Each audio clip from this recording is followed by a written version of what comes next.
Chapter 1161. Li Han's seclusion officially ended, not because he proved Goldbach's conjecture, but because Wang Linger gave him a bowl of soup during the Dragon Boat Festival. This bowl of lotus root and pork rib soup was not only good for the brain, but also for the body.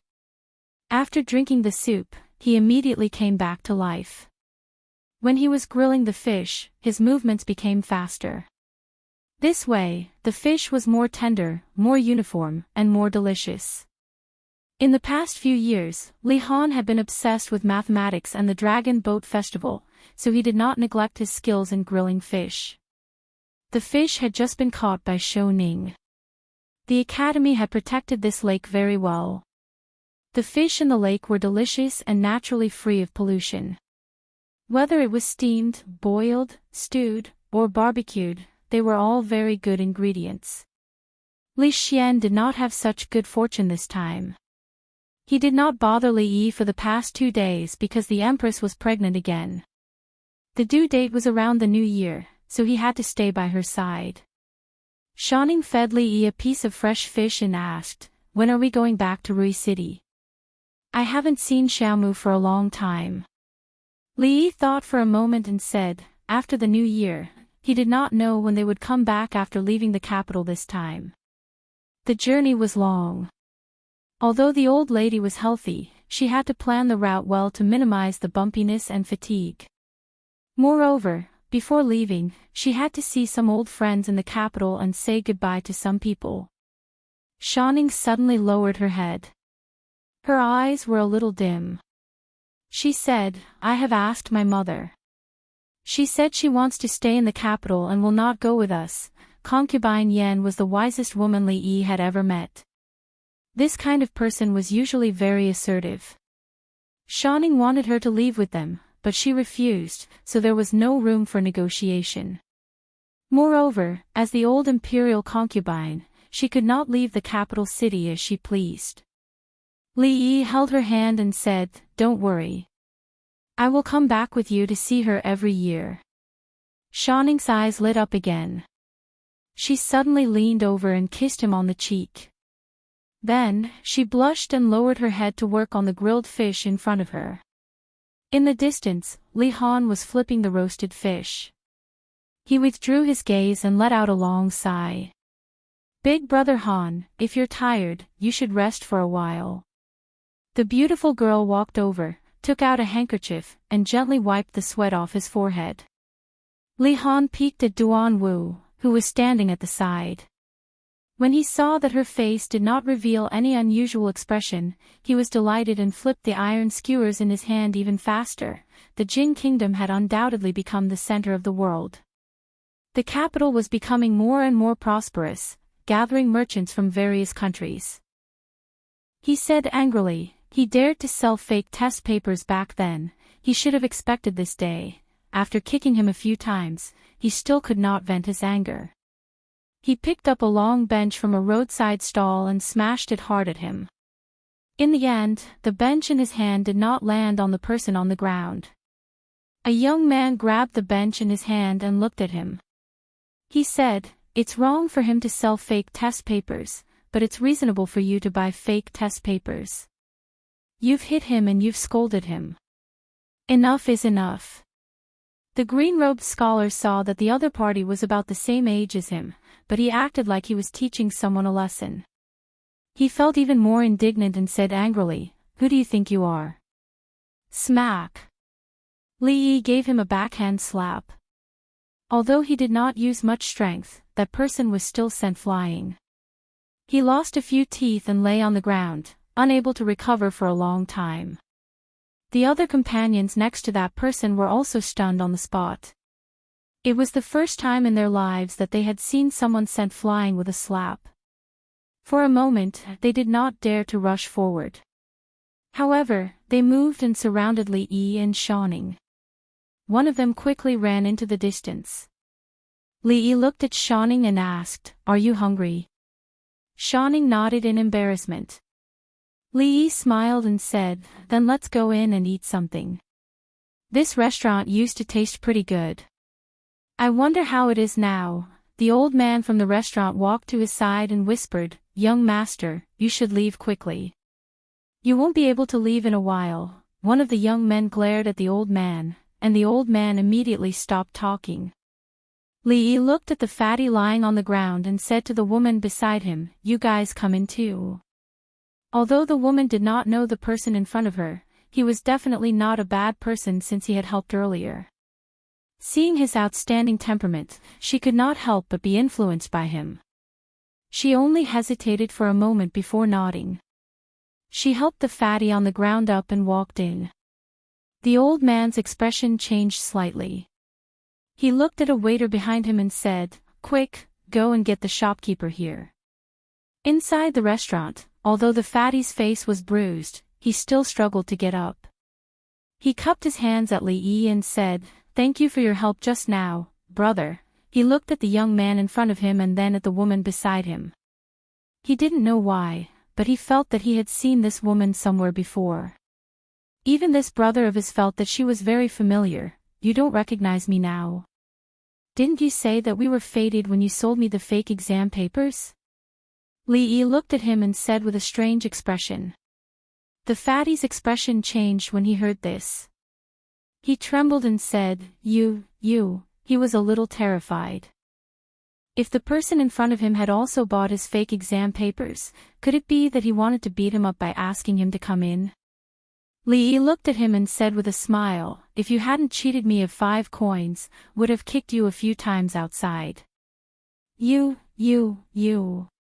Only one person had bought the fake exam papers from him for 5 coins. The fatty immediately remembered that this person was Mu Zi. However, they did not look alike at all. If he was Mu Zi, then he would be the emperor's son-in-law. Then, wouldn't the woman beside him be? Peng Er turned his head to look again. He finally understood why he felt so familiar with the woman. He suddenly felt his legs turn to jelly and he almost fell to the ground. The old man walked in from the back door of the restaurant and pointed in front of him, saying, "Shopkeeper, it's them." A middle-aged man walked in front of him. The man did not look old, but his hair was already white. There was another sturdy man beside him. When Li Yi looked over, he was slightly startled. Then, he could not help but laugh. Chapter 1162. In the backyard of the restaurant. He looked at Li Yi with a smile, cupped his hands, and said, "Greetings, Jiang of Silla." Wu Er stood beside him and smiled honestly, looking a little embarrassed. He looked to his side and said, "This is His Highness Jiang of Silla. Hurry up and greet him." 4 women stood beside him and said in unison, "Greetings, His Highness Jiang of Silla." Among the 4 women, Li Yi recognized one of them. She was Miss Lin of Silla, who had stirred up the entire capital with an unjust case several years ago and caused the Chu family to go from prosperity to decline. He had never seen the others before. After the 4 of them greeted each other, they left. He looked at him and explained, "The 3 of them are her sisters." No matter how much he explained, he could not hide the fact that he was a beast. He might as well not be called He and change his name to Beast. Li Yi looked at him and shook his head slightly, saying, "I haven't seen him for several years, but 5th Master has become such a beast." He looked at Shaning, who was sitting beside Li Yi, and said with a smile, "Compared to Jiang of Silla, we are the same." They were all beasts, and beasts would always feel a sense of intimacy because they were of the same kind. Li Yi looked around and asked, "5th Master is not in Qin Manor. When did he become the shopkeeper of this restaurant?" "Qin Manor is too big, but there are not many people. I am not used to living here." He smiled and said, "After father passed away, I sold Qin Manor and bought this restaurant. When I am free, I am a shopkeeper." It is not bad. Prime Minister Qin had already passed away a year ago. This old man had devoted his entire life to the Jing kingdom. In his later years, his family was ruined and he only had one son by his side. The rise of the Qin family was caused by Prime Minister Qin, and it also ended with Prime Minister Qin. Fortunately, the last few years of his life were peaceful, unlike Grand Tutor Chu, who ended up being cursed by thousands of people. 3 years ago, Grand Tutor Chu died of depression, and the Chu family became history. A generation of Grand Tutor Imperial Tutor had fallen to such a state. It was sad and lamentable. Before my father passed away, he always wanted to see you. Chin he helped him refill his cup of tea and said, in those years, Grand Tutor Chu was despised by everyone. People began to call my father the scholar's bone of Jing Kingdom. He said that he wasn't a scholar's bone, he was just a bag of old bones with a bit of a scholar's persistence. Chin he looked up at him and said, he said that you are the bone of the Jing Kingdom, the real bone. Before you appeared, there were no bones in the Jing Kingdom, but now there are. Unfortunately, he can only see that after the Jing Kingdom has a bone, he can only stand up and walk forward 1 step, 2 steps, but he can't see any further. Li Yi looked at him and suddenly asked, don't you hate him? Hate, of course I hate him. Chin he nodded and said, he was a good prime minister, but not a good father. Otherwise, the Chin family wouldn't have fallen to such a state, but... As he spoke, he smiled and waved his hand, saying, it's all in the past. Everything is fine now.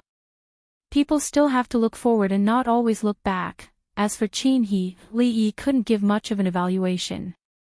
He was one of the few people he had met who understood. He admired and admired him. Perhaps it was because the two of them were both beasts in some aspects. Chin he drank a cup of tea and said, this time, the Jiang of Silla returned to the capital, but there was no news from the capital at all. I really find it a bit strange. Li Yi heard the meaning in his words. It was nothing more than every time he returned to the capital, he would cause a commotion in the capital, wanting everyone to know that he was back. This time, he was a little too low-key. He smiled and put down the cup. He stood up and said, there will be news soon, crash. In the restaurant, a young official with half of his face swollen flipped over a table and said angrily, where is he? Come out. As he walked into the restaurant, more than 10 young people came in one after another. These people had outstanding temperament and were dressed luxuriously. At first glance, one could tell that they were not ordinary people. Behind them, a group of officials quickly came in. Peng Er sat on the innermost stool. Seeing this scene, his body trembled. These people were all the sons of famous officials in the capital. How could they be alarmed? He immediately whispered to the woman beside him, quick, go to the back and tell that brother not to come out. After saying that, he realized that the person who bought the fake test papers with 5 copper coins was not an ordinary person. That was the current emperor's son-in-law. Moreover, with Her Royal Highness by his side, what did he have to be afraid of? The ones who should be afraid were those people. At this time, Li Yi and Shanning had already come out from the back. The official with the swollen face pointed at Li Yi and said loudly, that's him. A young man beside him looked at him and said with a frown, you guys were beaten like this by him alone. Do you need to come to the county government to ask for help? A man behind him smiled and said, if I had known this would happen, I wouldn't have come to watch the show. What a waste of food and wine. As they talked, they didn't notice that behind them, several people's faces had changed dramatically. Their lips couldn't stop trembling, and they couldn't even stand steadily. Li Yi turned to look at Chin He and said, it's not easy to take advantage of you. Give me all your specialty dishes. Chin He looked at Wu Er and said, go and arrange it, you're about to die, and you still want to eat. Half of the young official's face was swollen, and he couldn't speak clearly. He pointed at Li Yi and said, that's him. The young man beside him looked at the yamen runners behind him and said, what are you waiting for? Take him back to the county government first. The guests in the restaurant had already run away when these people came in. Li Yi and Shanning picked a table and sat down. The group of yamen runners came to them. Seeing that they were so calm, they didn't dare to act rashly. Seeing this, the young man who had just ordered them was about to get angry, but he was pulled by someone behind him. The man said in a trembling voice, that seems to be Jiang of Silla, Jiang of Silla. Hearing this, the young man was stunned. For a moment, he didn't remember that there was a Jiang of Silla in the capital city. The next moment, when he came to his senses, his legs began to weaken, and cold sweat broke out on his forehead. It had only been 2 years since his father was transferred to the capital city, but he couldn't be more familiar with the legendary Jiang of Silla. This was a man who had once stirred up the entire capital city, the entire Jing kingdom, and affected the general trend of the world. His legs were weak, but he couldn't let them go. He forced himself to gather some strength, took 2 quick steps forward, and shouted, "Stop!" Seeing that their young master had spoken, the group of Yamen runners immediately retreated to the side. The young man took a deep breath, took 2 steps forward, bowed, and said in a trembling voice, "Greetings, Jiang of Silla, His Highness Jiang of Silla, this is a misunderstanding." Thump. Someone's legs went weak. It wasn't the stuttering young man, but Peng Er. The person who sold the fake exam papers wasn't the emperor's son-in-law, but Jiang of Silla. No, it was the emperor's son-in-law.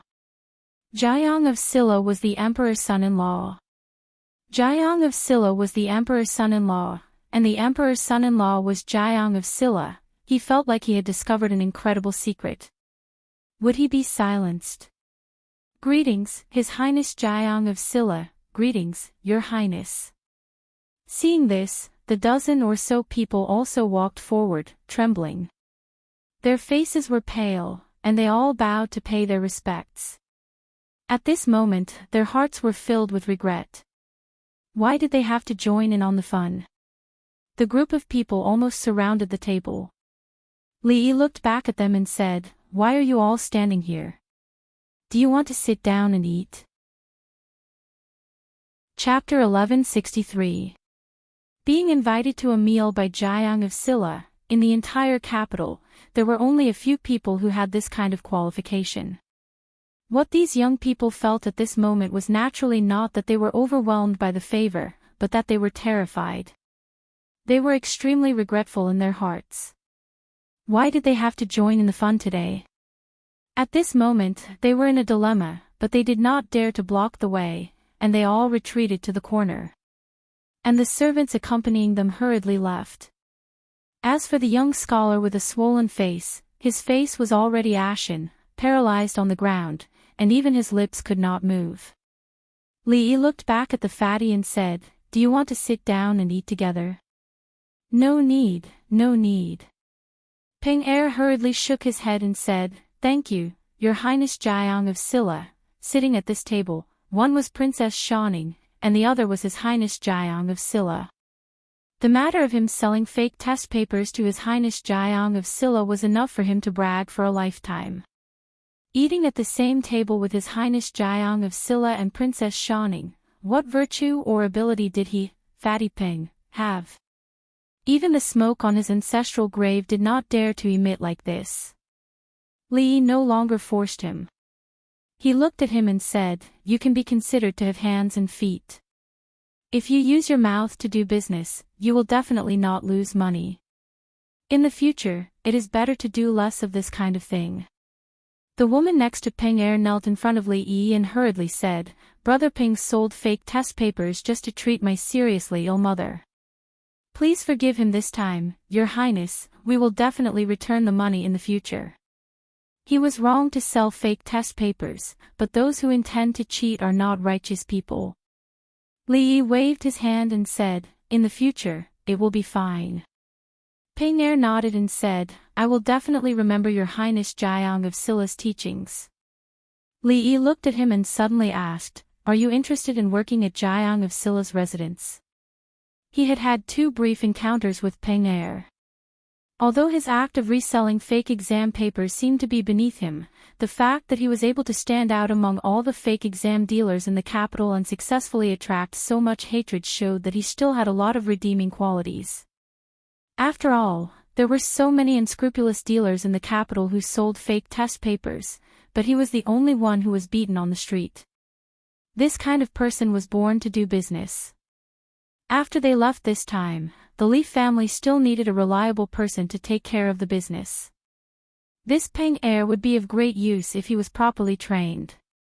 Peng Er was stunned at first, but after he realized it, he immediately knelt on the ground and said, Li family, of Li family, Your Highness, Jiang Silla, Your Highness, Your Highness. Chapter 1164. Since returning to the capital, Li Yi had been staying with the Li family and had not returned to the Jiang of Silla estate. Today, the main gate of the Jiang of Silla estate was opened for the first time in several years. In front of the gate, there was an endless stream of carriages and sedan chairs. Most people put down their gifts and left in a hurry without even stepping through the gate. In the past few years, the Jiang of Silla estate had only left a few servants to clean the courtyard. This time, the officials and nobles of the capital had gathered, and the servants in the estate were somewhat overwhelmed. Shaning simply transferred some of the maids and servants from her princess residence over just to help them carry the gifts. Of course, not everyone put down their gifts and passed through the gate without entering. Where's Zumo and Xiaomu? This was the first thing Xing Shichen said after seeing Li Yi. Li Yi shook his head and said, They're in Rui City. They didn't come back this time. Seeing the anticipation and excitement on Xing Shichen's face disappear in an instant, Li Yi glanced at Li Yi and said indifferently, You're back.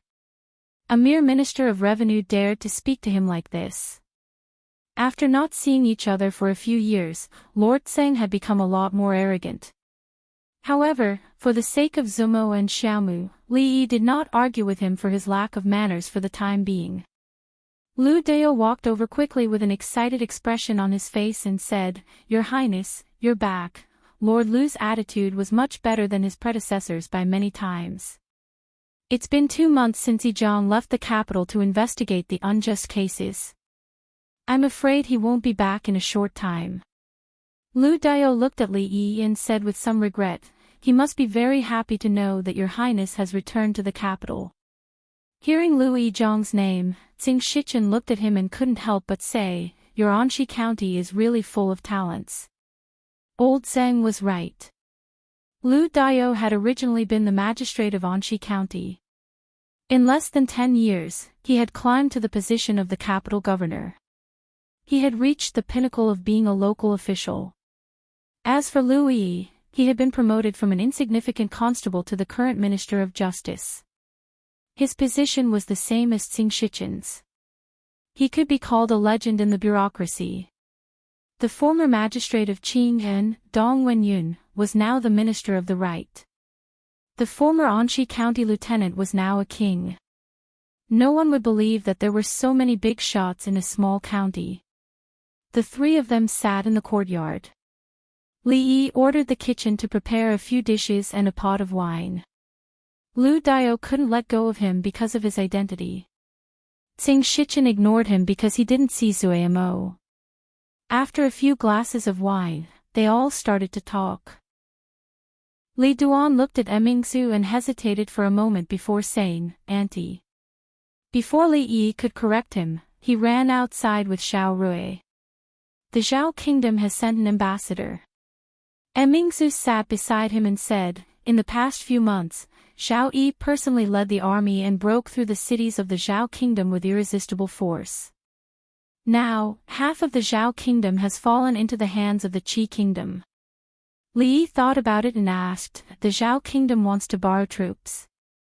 Emingzi nodded and said, What the courtiers mean is that although we have old grudges with the Zhao kingdom, if the Qi kingdom conquers the Zhao kingdom, it will become a greater threat to us. In order to prevent the Qi kingdom from growing stronger, we should send troops. Li Yi shook his head and said, I'm afraid it's too late. Sending troops was not something that could be done on a whim. Not only did they have to mobilize the troops, they also had to prepare rations and pay for the troops. In addition to the long journey, by the time the troops guarding the borders received these orders, it would already be too late. This time, it could be said that Zhao Yi had made up his mind to go crazy. He was the kind of person who would kill anything that stood in his way. His expansion would eventually become a serious problem for the Wu kingdom and the Jing kingdom. Neither kingdom would sit by and do nothing. It was because he knew this that he sent troops so quickly and wanted to conquer the Zhao kingdom in the shortest time possible. When the Zhao kingdom was completely conquered by the Qi kingdom, it would not be easy to touch them. Mingzi nodded and said, even if it's too late, we have to be prepared. Once the Qi kingdom grows stronger, they will eventually point their spear at us. Li Yi shook his head and said, Zhao Yi is a smart man. Without heaven's punishment and cannons, he will not send troops to the Jing kingdom or the Wu kingdom. The emergence of gunpowder and cannons had made the Jing kingdom and the Wu kingdom look like they had turned on a cheat code. In terms of military strength, they had rapidly advanced to the forefront of the world. Coupled with suitable tactics, they were almost invincible. Zhao Yi knew this very well. Without heaven's punishment, he would not dare to do so. The two of them were discussing this matter in the courtyard. Outside the courtyard, Li Duan and little Rui were sitting on the swing. Suddenly, he turned his head to look at her and asked, Little Rui, will you marry me in the future? Of course. The little girl turned to look at him and said matter-of-factly, we've agreed. Are you going back on your word? No, no. Li Duan hurriedly shook his head and said, however, if you marry me in the future, you can't call that aunt anymore, why not? The little girl blinked and looked at him curiously. What else can I call you if not aunt? Call me mother, Li Duan thought for a moment and said, also, the little auntie who gave you the candy just now, you can't call her little auntie. You have to call her Lil Miss like me. The affairs of the Zhao kingdom were attended by countless important officials in the imperial court. A few days before the new year, Li Yi went out to visit a few old generals and gave them the gifts he had received a few days ago. Then came the new year. On the third day of the first lunar month in the 5th year of Jingping, something big happened in the capital city. Even for the entire Jing kingdom, this was a major event. On this day, the Empress gave birth to a baby boy. Both mother and child were safe. Chapter 1165. Li Xian was so happy that he went crazy. Seeing him stand up and sit down and stand up again with an uncontrollable excitement on his face, Li Yi suddenly felt a little distressed for Li Xian's son, who didn't even have a name until now. His name was the Emperor. Empress Wang Qin gave birth to 2 princesses, and imperial concubine Shen Su gave birth to a princess. Li Xian's hair was about to turn white from worry. If Xiao Rui was a prince, Li Yi felt that Li Xian had already titled himself as the emperor. The next day, Li Xian announced the news that the empress's legitimate son would be the crown prince. If it wasn't for the fact that his youngest son couldn't even crawl, then the imperial edict would be the succession edict. The one who was obviously relieved was Li Han. Li Yi clearly felt that he walked a lot more briskly. Li Han was 17 years old this year, which was definitely considered young.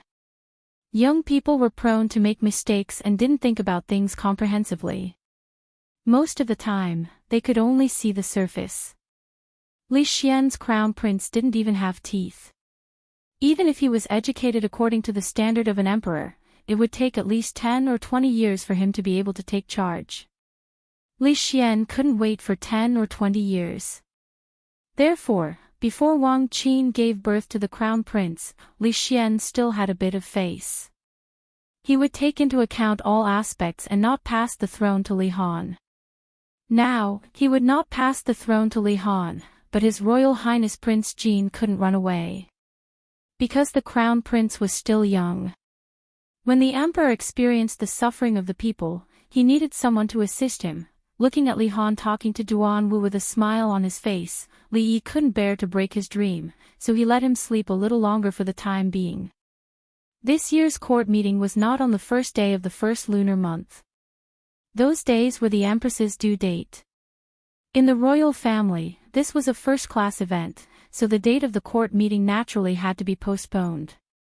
Now, it was a double happiness.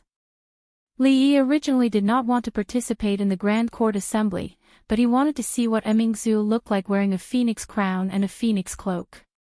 She would only wear those clothes when she was in court. Shaoning, who was in charge of the Women's Union and many colleges in the capital, would also appear at the Imperial Court Conference. The Qi Kingdom, the Wu Kingdom, and the Zhao Kingdom had all sent envoys to the Jing Kingdom. This time, they didn't just send envoys casually. Instead, they sent envoys to the Jing Kingdom with formal etiquette. This was probably the pinnacle of diplomatic relations in the history of the Jing Kingdom. Your Highness. Your Highness Jiang of Silla. Greetings, Your Highness Jiang of Silla. I hereby abide by the first imperial edict, record the ceremony, bow down to the will of the people, and sincerely inform the heavens and the earth, the ancestral temple, and the country that I hereby confer the title of Crown Prince and appoint him as the Eastern Palace's Crown Prince. This was the first imperial edict announced by the eunuchs in the Grand Court Assembly. Li Xian's intention to shift the blame to others had been going on for several years. This little fellow, Li Zhe, became the crown prince on the first day of his birth, and became the future master of the Jing Kingdom. He had only been in this world for less than 24 hours, but Li Xian had already praised him to the heavens. Words like talent and outstanding were endless. The hundreds of officials could do nothing about it, and there were countless people who looked bitter. How could they, as the officials, not know what His Majesty was thinking? However, it was not easy for the Empress to give birth to a legitimate son, so no one would raise any objection at this time. The second imperial edict was to expand the number of members of the State Affair Council. The original number of members of the State Affair Council was increased from 15 to 20. The State Affair Council was an institution proposed by the eldest princess several years ago. The members of this institution were composed of 2 prime ministers, 6 ministers, the imperial censor, the governor of the capital, and several important officials. Among them, the name of Prince Jin, Li Han, was also included. No one was allowed to monopolize the power when there was a difficult decision to be made. The members of the State Affair Council had to discuss and make a decision together, and then report it to His Majesty or the eldest princess. His Majesty had no objection to this proposal. In recent years, the decision of the State Affair Council had been passed by His Majesty and the eldest princess. To some extent, the existence of the State Affair Council allowed His Majesty to be lazy with a clear conscience. This made the hundreds of officials doubt His Majesty's intentions more than once. However, this was indeed beneficial to the country, so no one could raise any objection to it. Every member of the State Affair Council could be a prime minister. From then on, all the officials in the imperial court and even the literati of the Jing Kingdom aimed to enter the State Affair Council. The imperial edict to appoint the crown prince and increase the number of members of the State Affair Council were the 2 most important matters. What followed was a long and tedious report from an official that everyone loved to listen to. Within these 4 hours, they would know the changes in the military, economy, politics, population, and system of the Jing Kingdom in the past year. The Jing Kingdom had been making progress every year. They had God's punishment and cannons, which could intimidate all the other countries. The national treasury was filled day by day, and various new policies that were beneficial to the people were introduced continuously. This was the result of the hard work of all the people present here for a year. These results would be written on the imperial board and posted on the walls of the palace, which was transparent to the people of the Jing Kingdom. Li Yi was actually not very interested in these things. He looked at Emingzhu, who was sitting above him, and thought to himself, I must remind her to take this dress with her when I leave in a few days. 5 years later, Shu Prefecture was worth more than 10 ordinary prefectures in the Jing Kingdom. It was more than 100 times more. It had only been 5 years.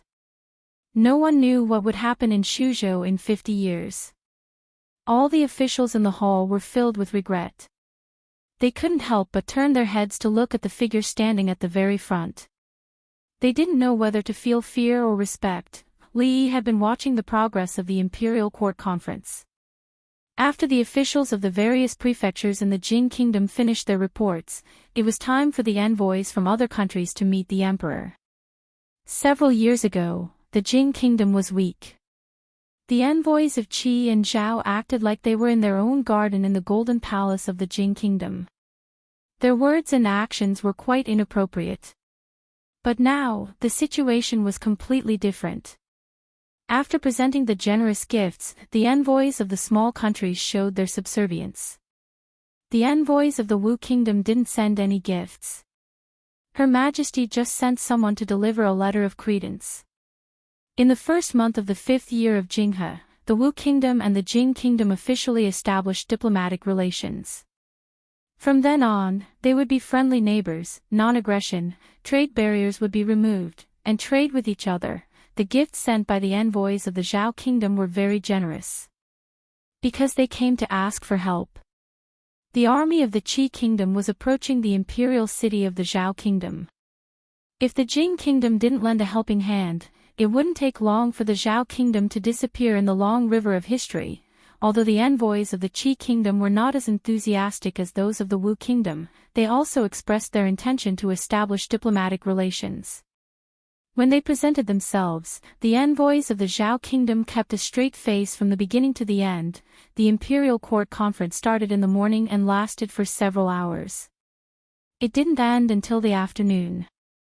A few of the old generals and some of the senior officials in the court had already been given a seat by Li Xian before the court session had even begun. The younger officials, on the other hand, had been standing the entire time. When the court session ended, almost all of them were limping. It was just a few hours. Li Yi didn't feel anything. After the imperial court conference was over, he was the first to leave. He didn't walk far when he heard a hurried voice behind him. "Your Highness Jiang of Silla, Your Highness Jiang of Silla." The voice was very familiar. Li Yi turned around and saw Wei Liang jogging toward him. Wei Liang came with the envoy of the Wu kingdom. Li Yi saw him just now. It was just that it wasn't convenient to talk to him in that situation. Li Yi and Wei Liang hadn't seen each other for a long time. He smiled and asked, "How is your Empress?" Wei Liang smiled and said, "Her Majesty has just ascended the throne. Everything is fine. It's just that she's a little busy with the affairs of the state every day. To wear the crown, one must bear its weight." And Mingzu was like that. Yang Liuqing was also like that. The Wu kingdom had just settled down. There were many things waiting to be done. Of course, she would be very busy. There were many things that she had never touched before. However, he had old man Wang and the others to watch him. He wouldn't make any big mistakes. "Brotherly, long time no see." Another voice came from his side. Li Yi turned his head and saw Yang Yanzhou, who had just walked out of the hall. He was here on behalf of Zhao Yi. His purpose was naturally to stop the Jing kingdom from helping the Zhao kingdom. However, the imperial court of the Jing kingdom had already made a decision on this. Although the Jing kingdom and the Zhao kingdom had old grudges, the Qi kingdom was ambitious. They would never let the Qi kingdom become stronger. Half a month ago, the order to stop the Qi kingdom and help the Zhao kingdom had been sent out urgently. By now, the Jing kingdom's army at the border of Qi and Zhao must have taken action. Li Yi shook his head and said, "What are you doing here instead of staying by Zhao Yi's side? Zhao Yi must know that no matter who he sends, it will be useless." Yang Yanzhou smiled and said, "I have to try to know whether it will be useful or not." "Now that you have tried, is it useful?" Yang Yanzhou shook his head with a bitter smile. Li Yi was too lazy to talk about these things. He waved his hand casually and said, "Before I came out, there was still soup in the pot. If you don't want to talk about national affairs, you can come to the mansion of Jiang of Silla when you have time." "Of course." Wei Liang waved his hand. Yang Yanzhou smiled and said, "In that case, I will pay a visit to Brotherly tomorrow." The officials who came out of the hall were surprised to see His Highness Jiang of Silla and the envoys of Qi and Wu talking cheerfully and wittily. It was obvious that this was not the first time they had met each other. They naturally did not think that Jiang of Silla had committed treason.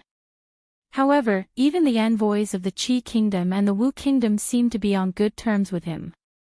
Whether he was in the capital or not, Jiang of Silla was still the same Jiang of Silla. An official looked at the back of Jiang of Silla disappearing. He quickly took a few steps forward and said to the slowly walking Prime Minister Shen, "Prime Minister Shen, Shu Province cannot be handed over to Jiang of Silla like this." Chapter 1167. The Shu province of today was no longer the Shu province of the past. The Shu province of today was practically the largest treasury of the Jing kingdom. In just 5 years, it had surpassed the capital in terms of population and economy. Who knew what it would be like in 50 years? A country within a country. This was something that he absolutely did not want to see. This was also something that all the officials in the court did not want to see. Even though they had unanimously decided to give Shu province to the Jiang of Silla a few years ago, what was credibility? What a country needed was always profit. The official walked up to Shenxiang and said hurriedly, "Just now in the hall, you must have heard what Provincial Governor Chinchong said. The Shu province is so rich now. The court must take it back." Shenxiang, who had been walking slowly, stopped in his tracks. His eyes turned cloudy. He looked at the official and asked, "What did Minister Wei just say?" The middle-aged official looked at him and repeated, "We must take back Shu province from the hands of the Jiang of Silla." Shenxiang asked doubtfully, "The Jiang of Silla? What's wrong with the Jiang of Silla?" The middle-aged official moved closer to him and raised his voice, "The Jing kingdom's Shu province cannot fall into the hands of the Jiang of Silla again." Shenxiang asked in surprise, "Shu province? What's wrong with Shu province?" The middle-aged official was speechless. Shenxiang pointed at his ears and smiled, "I'm getting old. My ears don't work so well anymore. Minister Wei, please don't blame me. I was thinking a few days ago that these old bones of mine really couldn't hold on any longer.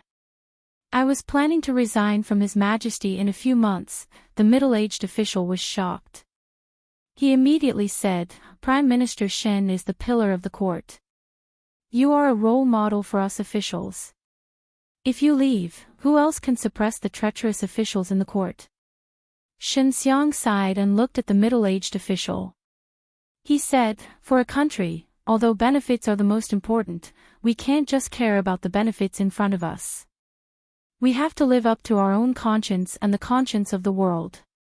The official opened his mouth, "Prime Minister Shin, without the treacherous officials you speak of, there wouldn't be today's Jing kingdom, and there wouldn't be today's Minister of Wei." Shenxiang looked at him. His back was no longer bent, and his eyes were no longer turbid. He spoke again, "His Majesty hasn't said anything. Minister Wei, you don't have to worry about these things." Before Prime Minister Shen left, he looked at him again and said, "Today, the people standing in the court already owe him too much. We can't owe any more. If we owe any more, I'm afraid we will suffer retribution." After Shenxiang left, the middle-aged official stood there in a daze. He only felt that his throat was a little dry. He licked his dry lips. Shenxiang's words were very clear. If he insisted on targeting Jiang of Silla, Shenxiang would not help him. At that moment, he finally realized that Jiang of Silla was much more terrifying than he had imagined. However, he was only thinking about the Jing kingdom. What did he do wrong? Confusion and hesitation appeared on his face. He slowly took a step forward and disappeared in the direction of the palace gate alone. When Li Yi came out, the pot was really stewing soup. The soup had been stewing for a few hours, and the taste was very rich.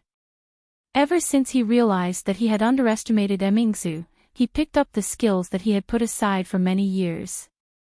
She only had a low starting point, but there was a lot of room for her to grow, far beyond Li Yi's imagination. Shanning ran over and said pitifully, "I also want to drink royal sister's soup, but she won't give it to me." Li Yi patted her head and said, "Your royal sister has to deal with so many affairs of the country every day. She needs to nourish her body. I'll make your favorite soup later." The soup that Emingzi drank naturally couldn't be given to Shanning. It wasn't because she didn't need it, but she was only 18 years old. At the very least, it would take a few more years for Li Yi's beastly and guilty feelings to dispel. After finishing the soup for the two of them, he still had to do other things. This time, when he left the capital city, he would come back to accompany Emingzi and Shanning. He wouldn't make such a big fuss. Therefore, the Jiang of Silla residence, which had always only accepted gifts but not given gifts, was finally generous for a while. Today, Li Yi held a banquet in the residence. It wasn't a big banquet, but he sent invitations to all who he thought needed to say goodbye. The first person to visit was Lu Yi. He had just finished patrolling the Beijing-Hebei region. After entering the small courtyard, he quickly walked up to him with a slightly excited face. "Your Excellency, you're back." When he was still a county lieutenant, Lu Yi called him Your Excellency. This form of address had almost never changed over the years. Li Yi habitually patted him on the shoulder and said with a smile, "You're already a minister."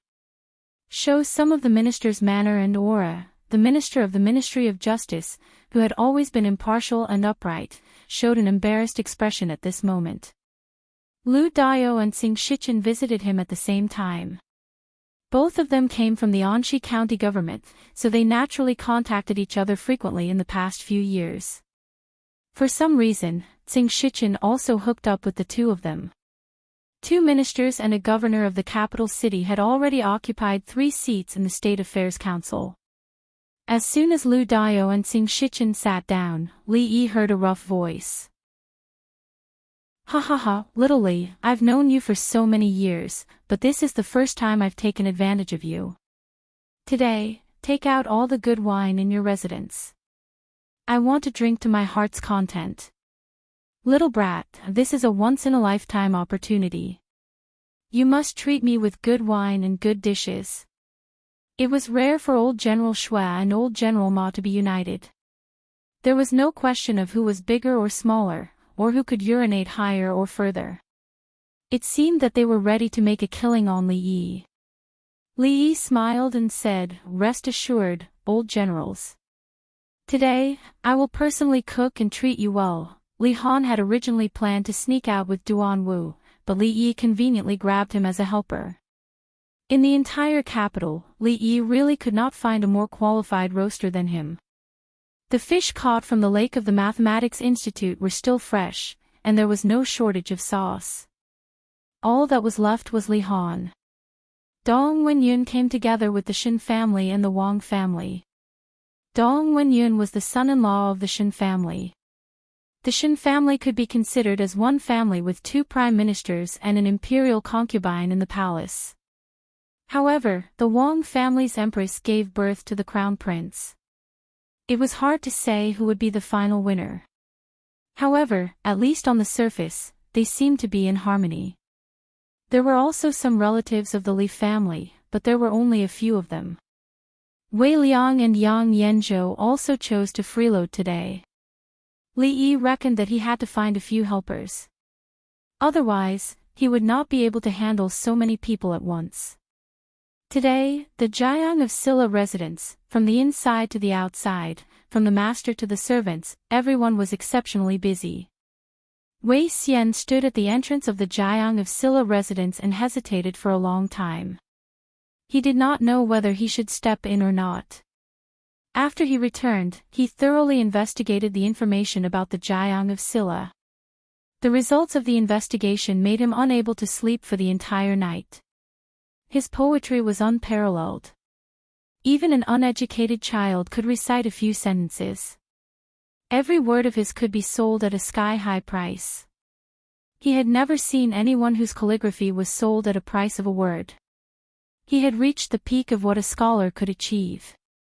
He improved the art of interrogation by torture and reduced the number of cruel officials in the Jin kingdom. He offered the horseshoes and created the Heavenly Punishment Society. The army of the Jin kingdom was invincible and invincible. With his own strength, he repelled the diplomatic mission of the Qi kingdom and preserved the dignity of the Jin kingdom.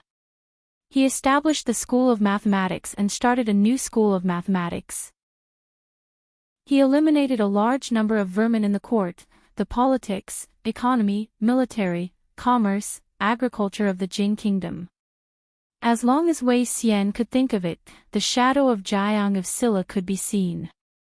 Because of this, he was trusted by the emperors of 2 dynasties. He became the youngest minister of the imperial court in history and the only foreign official in the history of the Jin kingdom to be conferred the title of prince. He had also reached the peak of what an official could achieve. Such a person should be valued by the emperors. However, due to various reasons, he left the capital city for 5 years. Wei Xian admired the Jiang of Silla very much. He even prostrated himself before him. Wei Xian admitted that the officials had wronged him. However, Shuzhou was the Jin kingdom's Shuzhou, not the Jiang of Silla's Shuzhou. He handed the name card to the concierge and said, "Please report that I, Wei Xian, request to meet the Jiang of Silla."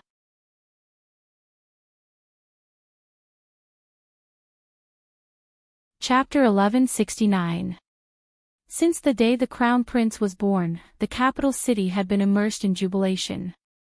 This kind of jubilation would probably last until the Lantern Festival. In the days before the Lantern Festival, the court was usually not in session, but this year, there were many government decrees. The first was naturally the crowning of the crown prince, which was a major event related to the livelihood of the people.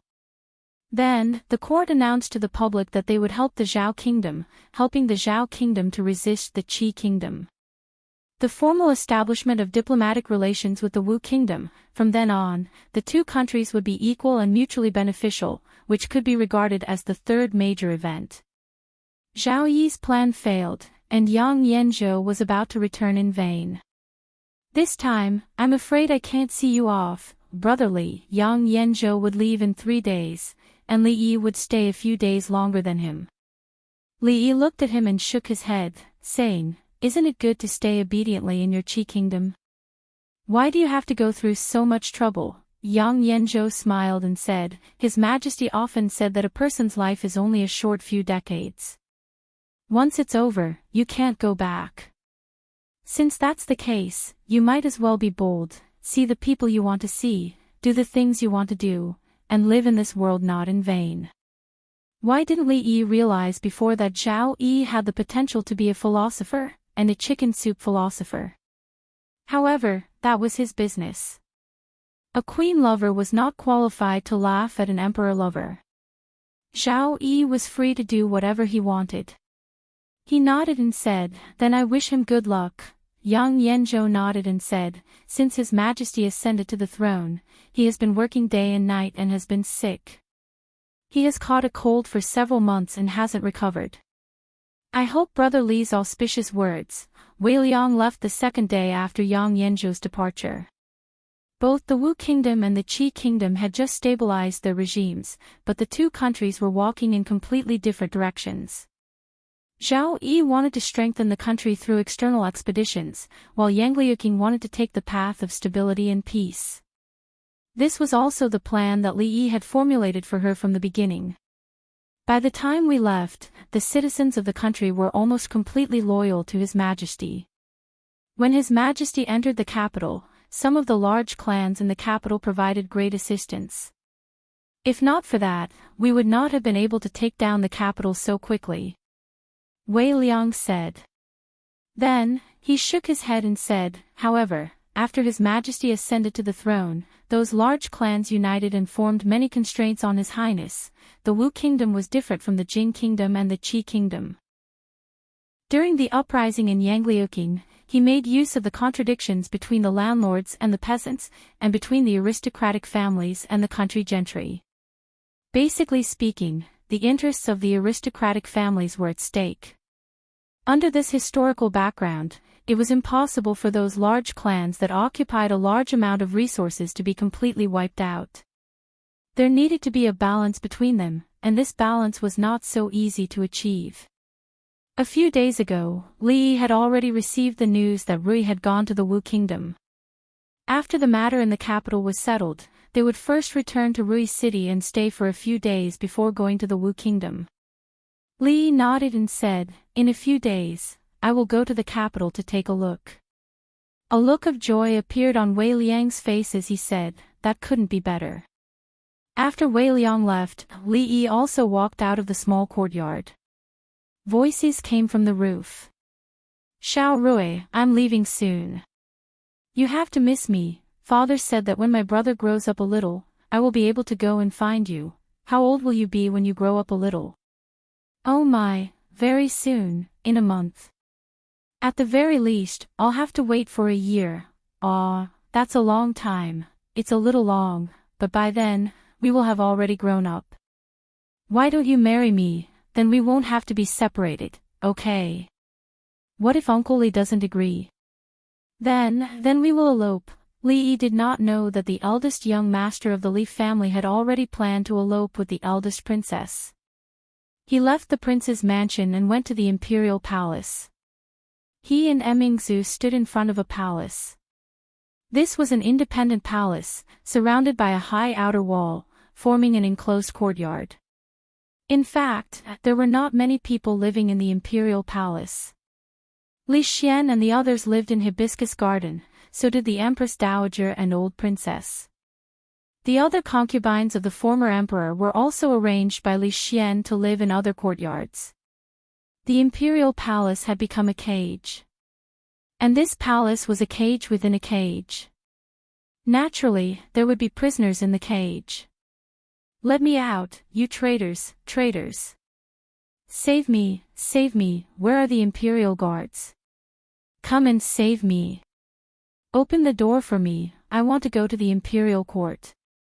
The imperial court cannot do without me, the Jing kingdom cannot do without me." This was a voice that Li Yi had almost forgotten. When the king of Shu was captured, he pretended to be crazy. Li Xian kept him here, so he did not have to worry about food and drink. Every once in a while, he would send some books in to relieve his boredom, but he was not allowed to step out of the palace. This palace door, except for a small hole at the bottom for delivering food and other things, had not been opened for a long time. Li Emingsu looked at a eunuch in front and said, "Open the door." "Yes." The eunuch took out a key from his pocket, inserted it into the keyhole, and opened the lock. Li Yi walked forward, put one hand on the door, and pushed it open. Creak, soon, a heavy, almost decaying sound was heard. A man sat in the front courtyard. His clothes were messy, his hair was unkempt, and his face was dirty. He looked like a beggar. He looked at the open door in a daze, and an ecstatic expression appeared on his face. He said happily, "Is someone here to save me? When I get out, I will make you the prime minister." He quickly got up from the ground and ran outside. Halfway through, he saw a figure in front of the door. He suddenly stopped in his tracks, and an expression of extreme horror appeared on his face. It was as if he had seen a man-eating demon. He ran back at a faster speed than when he came, ran into the main hall, and quickly closed the door. "Don't come over, don't come over." An extremely terrified voice came from inside the palace door. Li Yi did not force his way in, although it was very easy for him. He stood at the door for a moment, put a jar of wine in front of the door, and left with Emingsu. After an unknown period of time, the palace door slowly opened. The king of Shu leaned against the door and picked up the jar of wine. After a moment of shock, he pulled out the cork and gulped it down. The wine poured down his neck. He looked up and laughed, but tears came out of his eyes. He suddenly smashed the wine jar and shouted, "I want to see Li Xian." The king of Shu no longer clamored to be the emperor. He walked out of the prison-like palace and entered a mausoleum. In that mausoleum, he was no longer restricted. It was a royal cemetery. After noble concubine Cui hanged herself, Li Xian specially allowed her to be buried there. Except for the empress, the concubines, and the especially favored concubines, all the concubines of the past emperors were buried there. And Li Yi was in the real imperial mausoleum. He brought a large jar of wine, a few dishes, and a bowl of white fungus and lotus seed soup. The temperature of the white fungus and lotus seed soup was a little too high, and the white fungus was boiled apart, which affected the taste. With Li Yi's cooking skills, he should not have made such a mistake. However, the first meal that the former emperor treated him to was this taste. Chang De stood behind him, slightly absent-minded. Opposite Li Yi, there was a set of bowls and chopsticks, but no one was sitting there. He smiled and said, "Your Majesty, I hope you don't mind that I brought food and wine to see you after such a long time." He opened the jar of wine and poured half of it on the ground. "The Jing kingdom is getting better and better, and this is all thanks to you. Li Xian doesn't want to be the emperor, and I can't force him. I may not be able to do what I promised you in the past. Also, I admit that you are very wise, but you really gave birth to a silly son. But your daughters are all very good," Li Yi muttered to himself as he continued to drink. Before he knew it, he had finished the remaining half of the jar of wine. He was drunk and leaned on the table, murmuring, "Usually, no one dares to bring wine here. This time, you can drink to your heart's content. In the future, I will try to visit you once a year. Don't kick me in my sleep again."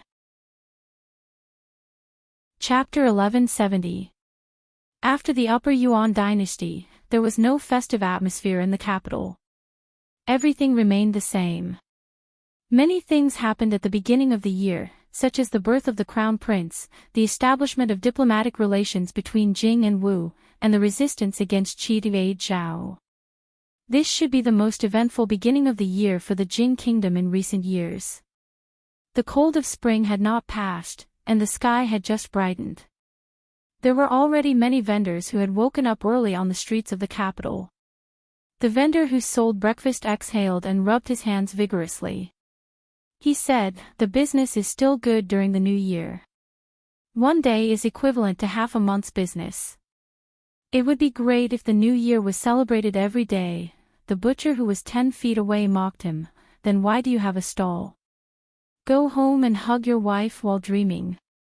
Every day is the new year. Give me 2 steamed buns and a bowl of porridge." A man who had woken up early for work turned his head to look at the butcher and said, "Don't forget to leave 2 caddies of lean meat stuffing for me today. I'll make dumplings at home tonight." The butcher waved his hand and said, "I didn't forget to make dumplings on the 1st and 15th day of the new year. This strange rule of yours hasn't changed in the past few years." The man smiled and said, "We were poor a few years ago. Now we have to eat back all the money we owe." The butcher said while cutting the meat, "Then you should eat meat every day." The man took a bite of the bun and said vaguely, "If the people in the capital ate meat every day, the happiest person would be you, Butcher Jing.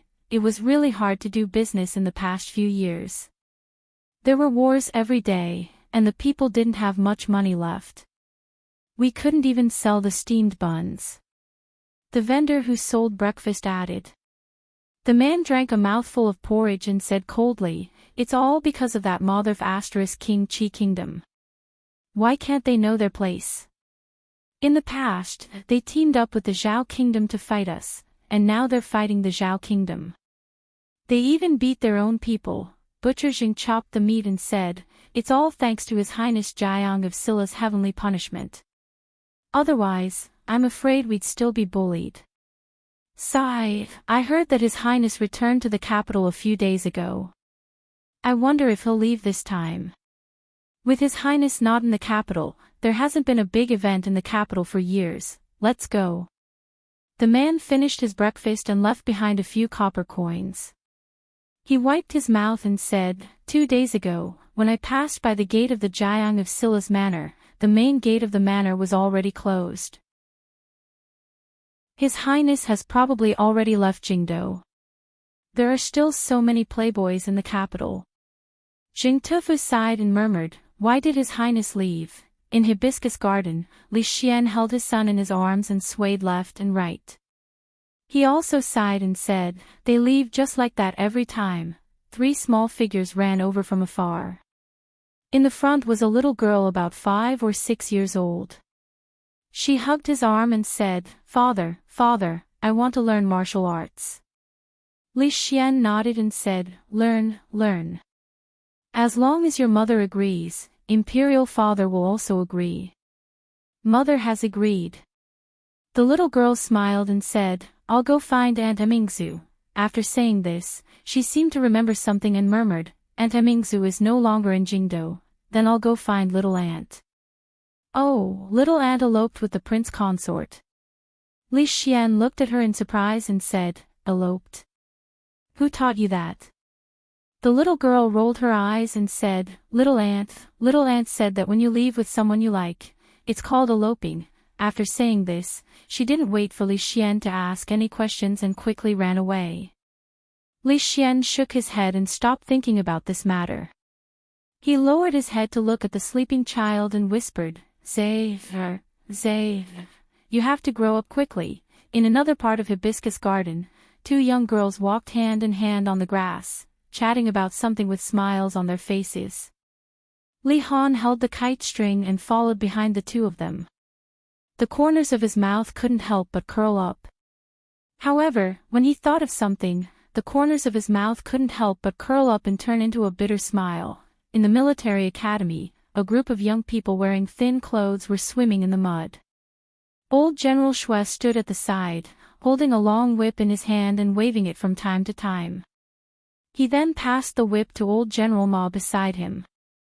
In a restaurant in Jingdo, Tsing Shichen, Lu Dayo, and Lu Yi sat by the window. In another corner of the restaurant, a white-haired middle-aged man was drinking by himself. Beside him, a tall and sturdy man was making the woman singing in the restaurant giggle. In a shop not far from the restaurant, a fat man with bruises on his face pointed at a few workers and said unhappily, in the future, treat the customers like they are your wives and coax them.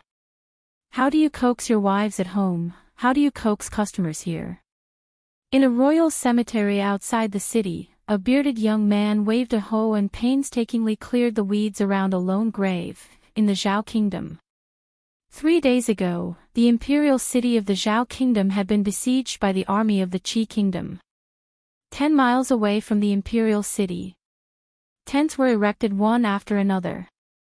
Although it was night time, the tents were still brightly lit. Soldiers patrolled the area from time to time. The commander's tent in the center of the tents was completely dark. Coughing sounds could be heard from a small, inconspicuous tent. In front of Zhao Yi was a map. A city was drawn on the map. He had already circled a few of the city gates in red. A general looked at him and said worriedly, Your Majesty, Lord Yang has sent news that reinforcements from the Jing Kingdom will arrive in half a month. Zhao Yi opened his mouth, but no sound came out. His coughing became even more intense. Someone looked at him and couldn't help but say, Your Majesty, it's getting late. You'd better get some rest. We'll discuss this matter tomorrow. Zhao Yi covered his mouth and coughed for a while. Then, his breathing gradually calmed down. He clenched his fist and waved his hand. In a slightly hoarse voice, he said, Pass down my order. Tomorrow, we attack the city. Yes, Your Majesty. Several generals in the tent shouted and half knelt on the ground at the same time.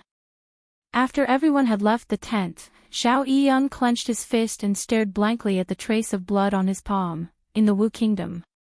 It was late at night. In an even more serene hall in the depths of the imperial palace. The crown that symbolized the emperor had been worn for a long time was a little heavy. Yang Liuqing was still not used to it. She took it off and put it aside. Then, she opened another booklet. She flipped through it and saw that it was the same content as before. Then, she threw it aside. If those people still don't know what's good for them, I'll teach them a lesson myself. An old voice came from a corner of the hall. Yang Liuqing shook her head and said, in fact, what they said is not unreasonable. The old man looked surprised. You. Yang Liuqing stood up and walked into the hall. Then, she said, in any case, I'll still pass the throne in the future.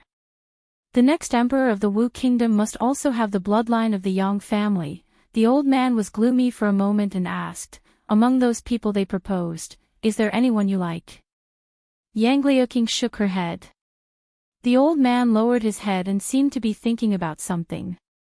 A figure appeared in his mind with a slightly angry expression. Bastard, you were so active at that time. Where have you gone now? This dress is very nice. A voice suddenly rang out in the hall. Yang Wanli's hair stood on end. He suddenly looked in a certain direction.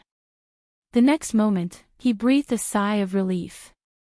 Then, the expression on his face became even more shocked. You've broken through. Yang Liuqing's face lit up. She hurried over and said, Master. Chapter 1171. It took him more than half a month to return to Shuzhou from the capital city.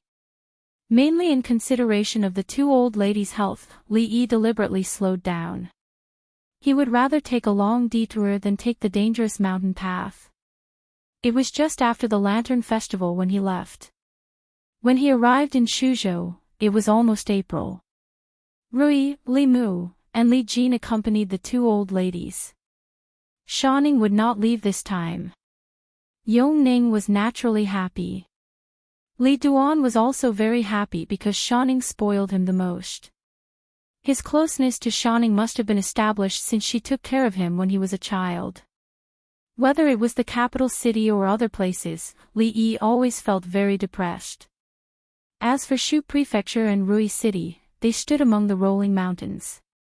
Looking into the distance, they felt that every breath of air they breathed was free. He began to understand Li Xian a little. In addition to being more shameless than him, Li Xian also longed for freedom more than him. In April, the mountains were already covered with lush greenery. Li Yi stood at the peak and looked down. Amidst the lush greenery of the mountain, there were light-colored ribbons that stretched far into the distance. It was a wide cement road that connected all the mountains. It was also the most important mountain path in the fringe lands. What are you thinking about, my husband? A soft voice came from behind him. Li Yi turned around and saw Rui standing there. He had an illusion that Rui seemed to be standing there the whole time. Whether he was in Qing and Prefecture, the capital city, the Qi kingdom, or the Wu kingdom, it seemed that there was always a figure standing behind him. He could see her as soon as he turned around. Lying on the grass, Li put his hands behind his head and said, I had a dream last night. I dreamed that one day when I woke up, I was in another place. Sitting beside him, Rui bent her legs and asked, what kind of place was it? Li thought for a moment and said, a very large library, surrounded by bookshelves. The bookshelves were filled with books, books that could not be finished in a lifetime. When I woke up, you, Rui, and Xiao Huan were not beside me. It was as if I was a person from another world, and everything here was just a dream. In fact, Li Yi often had such a dream. He often woke up in the middle of the night and couldn't sleep anymore. Putting her hand on his head, Rui gently pressed it and said, you must be too tired, my husband. I have been here the whole time. Li Yi held her hand and said, what if I really came from another world? Looking down at him, Rui said, my husband came from another world. Actually, I have something that I have been hiding from you. She took a deep breath as if she had made a big decision. Looking at Li Yi, she said seriously, actually, I am a fairy from heaven. I accidentally fell into the mortal world and lost my mana. Li Yi was startled. After staring at her for a long time, he suddenly sat up and pushed her down on the grass. Smiling, he said, is that so? My wife is a fairy. Then I want to see how a fairy from heaven is different from a woman in the mortal world. Rui was a grandmaster. Li couldn't beat her, but when he teased her, she was just a weak woman. This was different from Rui. After a while, her breathing became a little rapid. She moved away from Li Yi's hand and said hurriedly, "My husband, don't make trouble." Li Yi rested his head on her lap and said, "Fortunately, I didn't run away the night Rui took me up the mountain. Otherwise, I wouldn't have been able to marry such a fairy wife." Rui looked at him and said in surprise, "You wanted to run away at that time?" "Of course I do." Li Yi nodded and said, "I didn't know you were such a fairy at that time. What if you were a man with a face full of fat and weighed 200 pounds? I might as well die." Rui combed her slightly messy hair and asked with interest, "Then why didn't you run away later? Were you subdued by my beauty? Do you want to hear the truth or a lie?" Rui thought for a while and said, "Lie first." "Lie." Li Yi looked at her and said, "Of course, I found out that you were such a peerless beauty. I was subdued by your beauty. When you opened the door and came in, I even thought of the names Dwainer and Xiaomu." "That's a lie." Rui looked at him with a smile. She moved her hand away from his head and put it on his waist. She asked, "What's the truth?" Feeling the movement on his waist, Li Yi smiled and said, "What truth?" "What I said just now was the truth.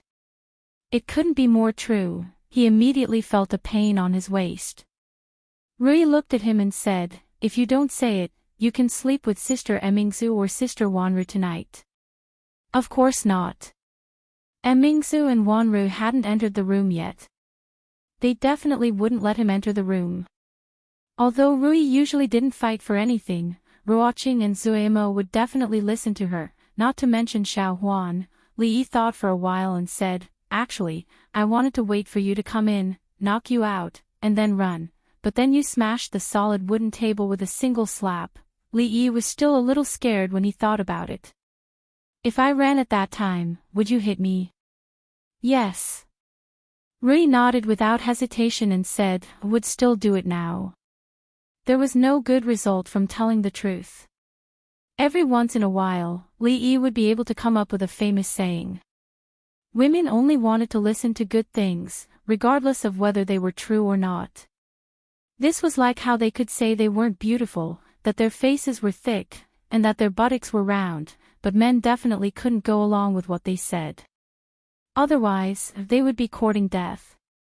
Lies would always be rewarded with erotic rewards. If he told the truth, he would be beaten.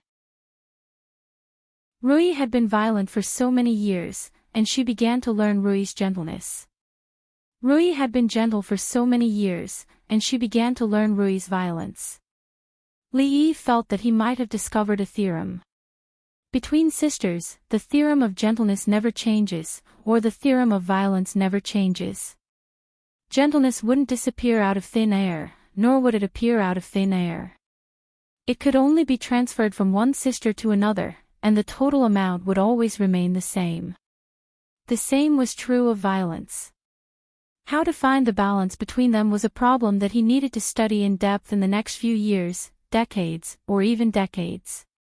He was also puzzled by another question. Why was it that when Rui was violent, not only did he not hate it, but he would feel a kind of pleasure in his heart? This might be a kind of self-comfort, out of a human sense of self-protection. After all, there were already 3 grandmasters in his family, Rui, and Emingsu. In this life, no matter what, even if he became a grandmaster, he would not be able to make a comeback. If he couldn't change the reality, then he would change himself. If he couldn't resist, then he would enjoy it. As for why he liked this kind of Rui, it was because this kind of Rui was more real. This was not the awakening of his masochism, this was love. Li Yi rubbed his buttocks, and Rui used his arm as a pillow. Suddenly, she said, "Husband, let's go to find Rui." Shuzhou, Jiang of Sila's mansion. Li Duan skipped into a room, and soon ran out. He held a piece of paper in his hand, ran to 3rd Miss Chin, who had just walked into the yard, and said in panic, "Grandma, bad news, father and mother eloped."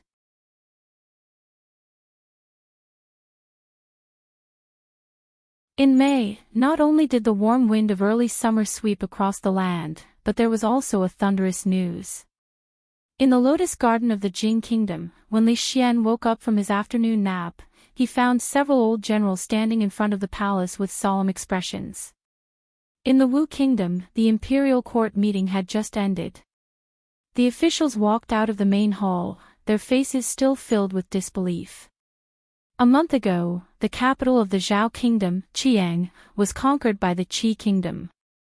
The civil and military officials in the imperial city, including the king of the Zhao kingdom, were all captured. The reinforcements, including the 30,000 elites of the Jing kingdom, were all captured, except for those who died in battle. It was said that the Qi kingdom's soldiers suffered great losses because of the heavenly punishment of the Jing kingdom during the battle. However, not long after the two armies started fighting, the sunny weather suddenly became overcast with dark clouds. Sand and pebbles flew everywhere, followed by heavy rain. The heavenly punishment lost its power, and the army of the Qi kingdom turned the tide in a short period of time, winning the Battle of Qiang. Thus, the Zhao kingdom was destroyed. In the Jing kingdom, the morning court meeting, which had not been held for many days, had lasted for several hours today. The army of the Jing kingdom, which had been invincible, and had created many legends, had suffered a setback for the first time in these years. The soldiers and generals who were captured by the Qi kingdom were a problem that needed to be dealt with. The defeat of this battle was also very important. A civil official said with great regret, "This is an unfavorable time. If it weren't for the heavenly punishment, our army would have been defeated." *T. Old General Shui did not care that this was the court meeting. He pointed at his nose and scolded, "Is the Jing kingdom's army only relying on heavenly punishment?" Old General Ma was so angry that his beard was trembling. He pointed at his nose and shouted, "The Qi kingdom has 300,000 soldiers. That's an army of 300,000 soldiers, not 300,000 pigs." With heavenly punishment, the Jing kingdom had obtained countless victories in the past few years. This caused most people in the court to forget how powerful the Qi kingdom was in the past. The strength of the country and the strength of the army allowed them to crush and humiliate the Jing kingdom for decades. Although heavenly punishment had given the Jing kingdom a few years to turn around, the Qi kingdom was still the Qi kingdom. They had not become weaker. Without heavenly punishment, the Jing kingdom would not have much of an advantage against the Qi kingdom. Moreover, this time, they were fighting against the Qi kingdom's 300,000 soldiers with only 100,000 soldiers. This was a heavy blow to the Jing kingdom from the Qi kingdom. However, for the Jing kingdom, the significance of this incident was more than just a crushing defeat. The Minister of War, Yan Bing, stepped forward and bowed. "Your Majesty, for the safety of the captured soldiers, we need to send messengers to negotiate with the Qi kingdom as soon as possible." The capital governor, Lu Dao, pondered for a long time. Finally, he stepped forward and said, "Your Majesty, the captured soldiers are important. But this time, the Zhao kingdom has brought a large amount of heavenly punishment. I'm afraid that it has fallen into the hands of the Qi kingdom. If they obtain the formula of heavenly punishment," Lu Dao did not finish his words, but the entire imperial court broke out in a cold sweat in fright. Heavenly punishment was the Jing kingdom's divine weapon. They all knew very well how powerful it was. If the formula of heavenly punishment fell into the hands of the Qi kingdom, they dared not imagine the consequences. They could not afford to bear it. This meant that in the future, every war with the Qi kingdom would be a war of heavenly punishment. There would be more casualties than any previous war. This meant that the Jing kingdom's military advantage, which they had painstakingly built up, would be gone. After the morning court session ended, it seemed that the entire sky above the capital city was shrouded in a layer of dark clouds. In a restaurant in a certain province of the Wu kingdom. The Qi kingdom. The Qi kingdom has annihilated the Zhao kingdom. The Zhao Kingdom. The Zhao Kingdom is gone just like that. That's right. Even the emperor has been captured. And the Jing Kingdom's reinforcements have also become prisoners. Doesn't the Jing Kingdom have heavenly punishment? How could they lose? It's said that the Jing Kingdom's army gained a lot of advantages by relying on heavenly punishment. However, when the emperor of the Qi Kingdom personally led the army to stand on the city wall, the weather was sunny. Suddenly, a strong wind blew and heavy rain poured down. The heavenly punishment of the Jing Kingdom became useless.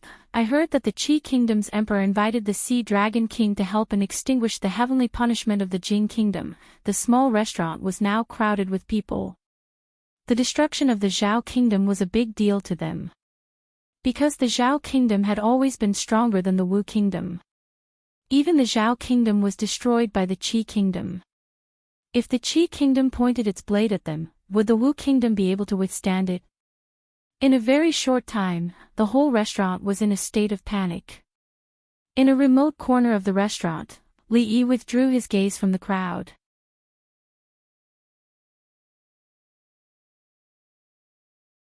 Chapter 1173.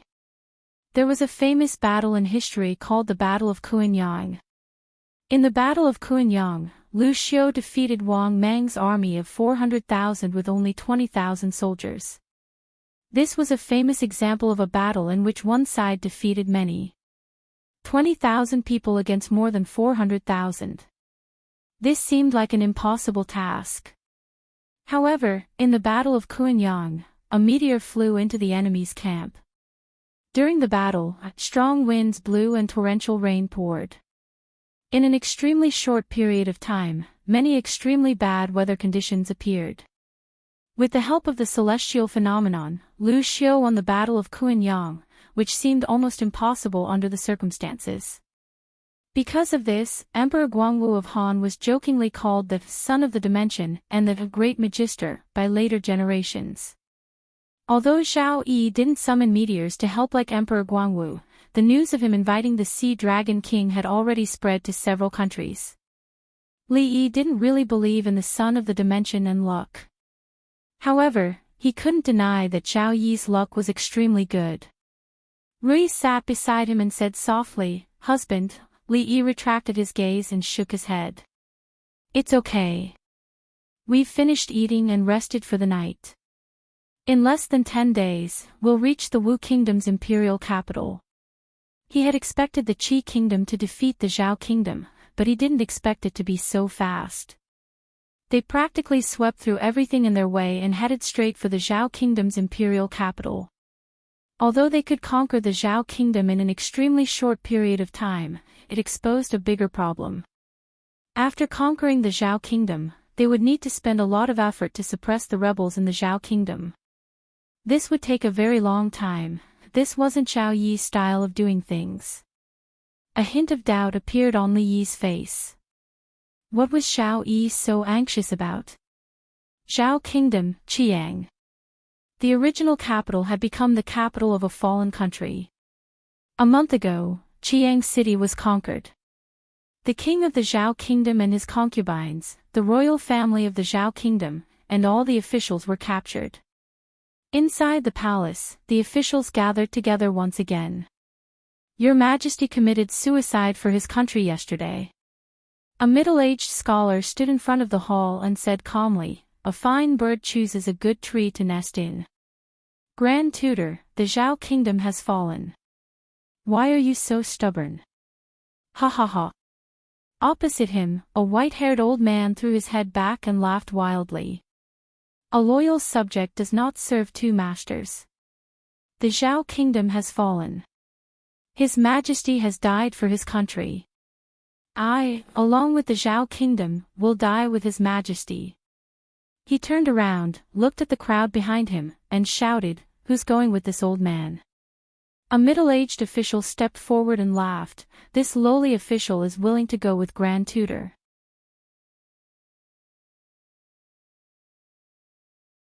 It was almost the size of the Jing Kingdom and the Wu Kingdom combined. The dozens of small countries in the west were also the size of the Wu Kingdom. His eyes fell on the westernmost region. Then he began to cough. He covered his mouth and coughed hard, spitting out a mouthful of blood. Chapter 1174. In the imperial palace of the Zhao kingdom, the generals of the Qi kingdom gathered in front of a palace. Inside the palace, an old man with white hair and beard stood in front of the bed. He said solemnly, "Your Majesty, you can't go on like this." Zhao Yi's face was as pale as a piece of paper. He smiled and looked at the old man. He asked calmly, "How much longer do I have?" The old man lowered his head and thought for a while. He said, "If your Majesty can stop, I can extend your life for another 1.5 years." A general walked in from outside the palace and said anxiously, "Your Majesty, how can you release the prisoners of the Jing kingdom just like that? Get out."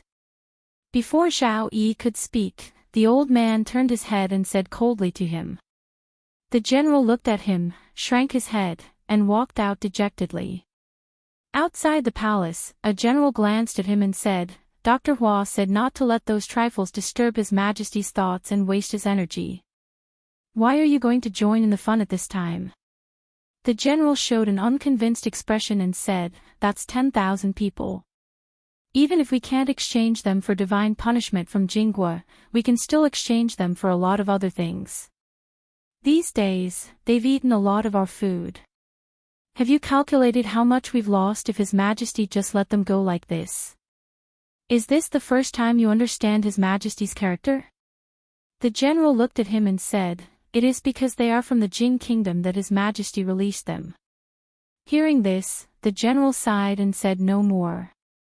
When the crown prince besieged the city, His Majesty, as the third prince, owed that person a huge favor. Given His Majesty's character, he would naturally return the favor.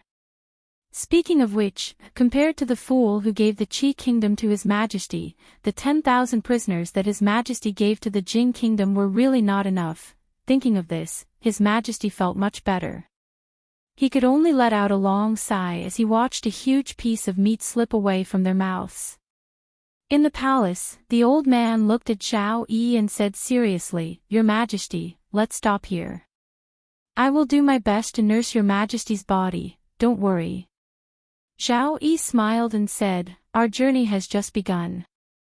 I don't want to die yet." He looked outside and said, "When Mr. Hua goes out, call them in."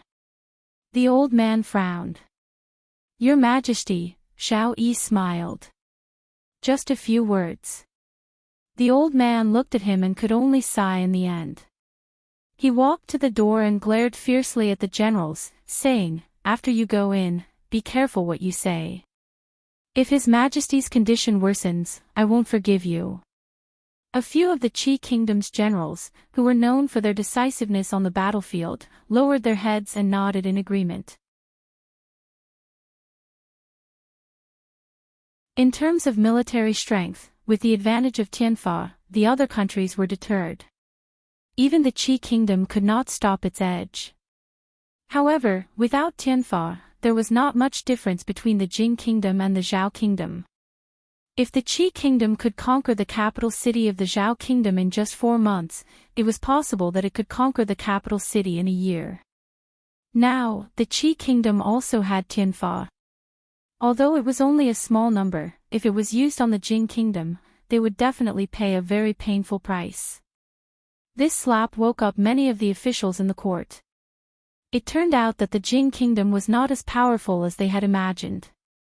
It turned out that the Qi kingdom was still the invincible Qi kingdom.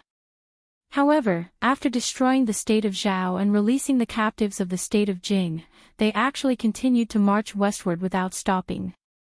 Could it be that this newly ascended emperor of the state of Qi was truly a madman? The court below was almost silent. Li Xian rubbed the area between his eyebrows, which was a little swollen, and murmured, "What is the surname Zhao doing?"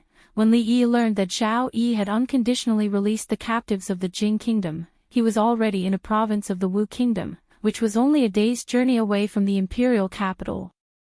Was this a return of his favor? If he thought about it carefully, he had given Zhao Yi the Qi kingdom. Although the favor he returned was great, it was still not enough compared to the throne of the Qi kingdom. Zhao Yi had already conquered the Zhao kingdom, and was advancing toward his goal of ruling the world. When he completely conquered the 20 small countries in the west, there would only be the Jing kingdom, the Wu kingdom, and the super big Qi kingdom on this continent. Li Yi felt a little uncomfortable in his heart. She was the ruler of the entire world. Did she really think that she could conquer the entire world just because she said so? Why did it seem like a game to her? She was a huge country that could be conquered and destroyed as she pleased. Why hadn't she realized how formidable Zhao Yi was in the past? When she was trapped in the royal capital by Zhao Jing, she was just like a cowardly tortoise. Could it be that after giving away the throne of the Qi kingdom, he had awakened some mysterious attribute and was blessed with luck? Was he really going to become the next emperor to unify the world? It was no exaggeration to say that Li Yi had mixed feelings at this moment. If one day, Zhao Yi pointed his sword at the Jing kingdom or the Wu kingdom, what should he do? It was not that he was afraid of Zhao Yi, but he was ready to completely enter the life of retirement after a period of time. Fighting back and forth, he could not live a peaceful life. Chapter 1175. In a certain hall in the imperial palace of the Wu kingdom, Yang Liuqing placed a letter on the table and said, "Master, Uncle Master and the others should arrive tomorrow." Mississippi Lu put down the martial arts books collected by the royal family of the Wu kingdom and stood up to walk out of the palace. Yang Liuqing watched her walk out and sighed softly. She walked out of the hall and said to Chen Qing, who was waiting there, "Tomorrow, the 2 uncle masters will arrive at the imperial capital. I'll have to trouble General Chen to welcome them on my behalf." Chen Qing hurriedly said, "It's no trouble at all. I haven't seen Prince Jiang of Silla for a long time." Chen Qing had followed Yang Liuqing from the land of chaos and fought his way to the imperial capital. He was one of the important officials who assisted Yang Liuqing in his ascension to the throne. His status was equivalent to that of a founding general and was completely different from how it was a few years ago. Even when envoys from the Jing kingdom or the Qi kingdom came, he didn't need to personally go out of the city to welcome them. However, it was different this time. After receiving the order, he hurriedly left. If he didn't bring Wei Liang along to welcome Jiang of Silla tomorrow, he would probably not be finished with him in the future. He would also have to bring Blind Fan along. They had all received kindness and guidance from Jiang of Silla, so these etiquettes were necessary. Mississippi Lu returned to the hall and took out autumn water. She said to Yang Liuqing, "I'll be away for a period of time. Even though you're tired from state affairs, you can't neglect your martial arts. This will be very beneficial to you." Yang Liuqing nodded and said, "I understand." Not long after, the white-haired elder walked into the hall and asked in confusion, "Why did your master leave?" Yang Liuqing thought for a while and said, "Master, she has some matters to deal with." Yang Wanli didn't pursue this matter and suddenly asked, "I heard that Li Brad is coming." Yang Liuqing nodded and said, "Martial uncle will arrive tomorrow." "That's good." A smile appeared on Yang Wanli's face as he said, "This kid has a lot of wicked ideas and a belly full of evil tricks. When the time comes, let him help you come up with more ideas." Li Yi had seen the capital cities of the Jing kingdom, the Qi kingdom, and the Wu kingdom. Putting aside personal feelings, the capital of the Qi kingdom should be the most imposing, at least from the outside. Of course, all in all, the capital was more prosperous.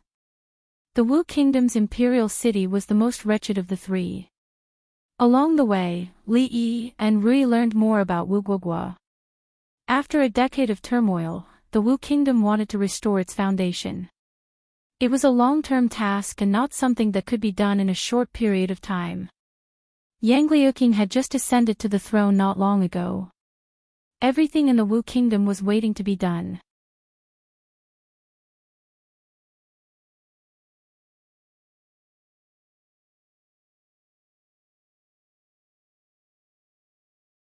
He looked at the corpse of the horse lying on the ground, and then looked at the iron rod in the youth's hand. He was a little scared, but he forced himself to gather his courage and asked, "Did you do it?" The lad looked at him and said, "He galloped on the street and almost hurt a passerby." "Even so, you can't do that." Detective Zhao raised his voice. "If I don't stop him, his horse will kill someone." The teenager picked up the iron rod with one hand and put it down again. A deep pit appeared on the ground. Detective Zhao looked at the pit on the ground and whispered, but you can't hurt people like that." It was too late. The young man explained, "I only killed the horse. He flew out on his own." Detective Zhao widened his eyes and said, "If you don't kill the horse, will Mr. Zhang be able to fly out?" "I don't care." The youth looked at him, then at the passers-by around them, and said, "I didn't touch him. They can all testify." Detective Zhao had a headache. He looked at him and said, "Even if you didn't kill anyone, it's still wrong to kill a horse. Young hero, why don't you come with us to the yamen and we can talk about it?" The young man shook his head and said, "I won't go. There are no good people in the yamen." Detective Zhao looked at him and said, "Resisting arrest is a serious crime." The young man picked up the iron rod and spun it in his hand. He said, "You guys come. I'm not afraid." The constables around him couldn't help but take a step back. They were afraid. The rod was obviously made of fine iron. When it was waved, it seemed to stir the air around it. Just looking at the mangled horse's head, one could tell how much strength was contained in that strike. They didn't think that their bodies were harder than the horse's head. Even a light scratch would break a few ribs. A constable looked at the woman and the little girl squatting on the ground and suddenly asked, "You were the ones who were almost hit, right?" The little girl nodded and said, "Big brother saved me. Big brother is not a bad person." The constable looked at Detective Zhao, and Detective Zhao immediately understood. He looked at the woman and the little girl and said, "Since this matter is related to you, please come with me." The woman's expression changed. The young man took a step forward and stood in front of them. Detective Zhao's expression darkened. He said, "Are you going to defy the government?" The young man looked down at the mother and daughter, and then at the constables opposite him. He said, "I'll take responsibility for my own actions. It's not their fault. I'll go with you." Detective Zhao smiled and said, "Then I'll have to trouble you to come with us." The young man walked in front with the iron rod in his hand. Detective Zhao looked at the person behind him and said in a low voice, "Watch the mother and daughter. Don't let them escape." Then he pointed at another person and said, "Go to the Zhang mansion and report this." After making the arrangements, he looked up at the young man in front of him and twitched the corner of his mouth disdainfully. Did he really think he was Monkey's son just because he had an iron rod? When they arrived at the yamen, he wanted to see how arrogant he could be. After these people left, the crowd finally began to become noisy again. "Sigh, this young man is good at martial arts, but he's too reckless. It's a pity that he offended the Zhang mansion. He shouldn't have gone to the yamen. He won't be able to get out of that place." The crowd felt sorry for the young man who had stood up at the critical moment with the iron rod in his hand. Behind the crowd, Li looked at Rui beside him and asked, "Am I seeing things? Why is that brat here?" Rui was also a little surprised. Then she shook her head and said, "I don't know what happened to him all these years, but he's really grown up." Li smiled and said, "Although this brat is a little naughty, he's still responsible. Let's go, or he'll suffer." Li nodded and looked in the direction where the constables had disappeared. He couldn't help but sigh. The son of heaven. Under the feet of a fairy, such a thing actually happened so brazenly. This martial nephew of his was really not a competent emperor at all. The two followed the constables to the yamen. At the city gate, Wei Liang, Chen Qing, and Fan Qiao looked at the official road in front of them under the scorching sun. After an unknown amount of time, Fan Chao couldn't help but wipe his sweat and asked, "Did His Majesty get the time wrong? It's already this hour, why hasn't Jiang of Silla arrived yet?" Chen Qing also wiped his sweat and said, "Let's wait a little longer, the Zhang mansion." The young man with broken limbs had woken up. However, it was better for him to be unconscious than to wake up. He lay on the bed and howled miserably. In the room, a woman was so sad that tears streamed down her face. She wiped her tears and looked at the middle-aged man beside her and cried, "Master, who beat Chen up like this? We can't let him go." The middle-aged man walked to the bed with a sullen face and chopped the young man's neck with his hand. The room finally quieted down. He turned to look at the other young man and said, "You handle this matter personally." "Yes, father." The young man responded and walked out of the room. As he walked out of the mansion, he happened to bump into another person. The young man looked at him and said in surprise, "Where are you going?" "I was just about to find you for a drink. I have some matters to handle." The young man looked at the young man and said, "If you have nothing to do, why don't you come with me?" The young man nodded and said, "Then I have to hurry. My uncle has something to do today and left early. I don't know when he'll be back. I can't let him find out that I've sneaked out."